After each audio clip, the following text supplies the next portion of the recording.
Hey everyone, welcome back. If this is your first time watching my channel, I really appreciate your time for you coming in here and checking it out.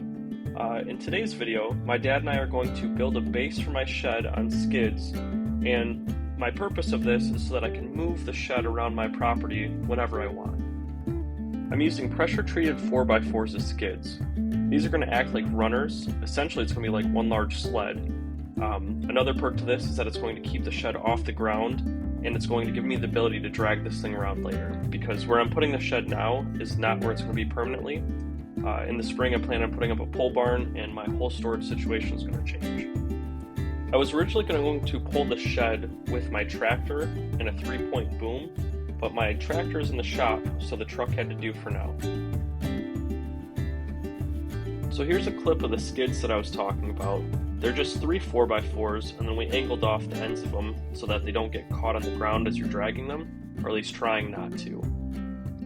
My dad and I made sure that the skids were on as flat of ground as possible. This is just going to help getting it square down the line. We marked out all of our calculations ahead of time, just to help with getting everything square before we start building the actual base of the shed on these skids.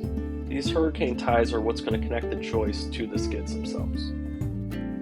Now I'm going to speed up the video a little bit, just so you guys can kind of see the process of everything that we were doing. I'll slow it back down, and I'll actually go and show some closer footage and all that, and we can kind of talk through what I did and some of the things that we changed along the way. If you're interested in any type of a build like this, I don't know, maybe you're just building a platform like I am that you want on skids. Maybe you actually want to build this platform and then build a shed on top of it after. That's also a possibility too. But if you're interested in something like this and you want to know the breakdown of the materials list, I'm going to post that at the end of the video. So make sure to stay tuned for the rest of the video, and I got you on that. This wasn't the original part of my plan, but we wanted to go and make this base a little bit sturdier. So we had some scrap 2x4s, and I was able to put them in between the joists.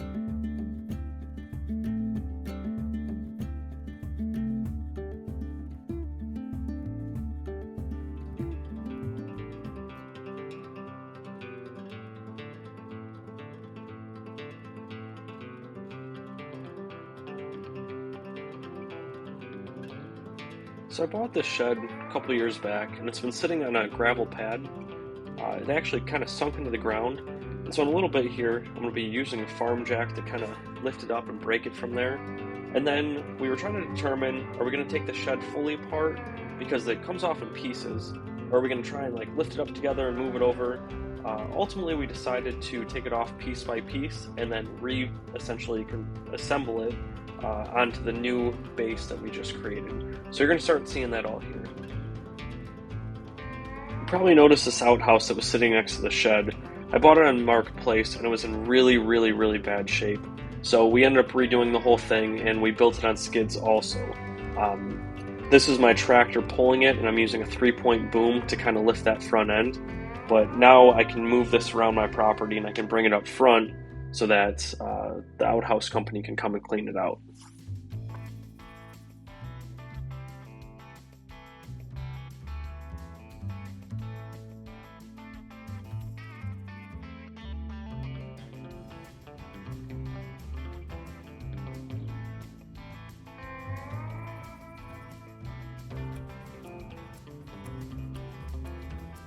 As we finish assembling the shed and we're putting it on the platform here, I just want to stop for a second and say thank you for watching all the way through.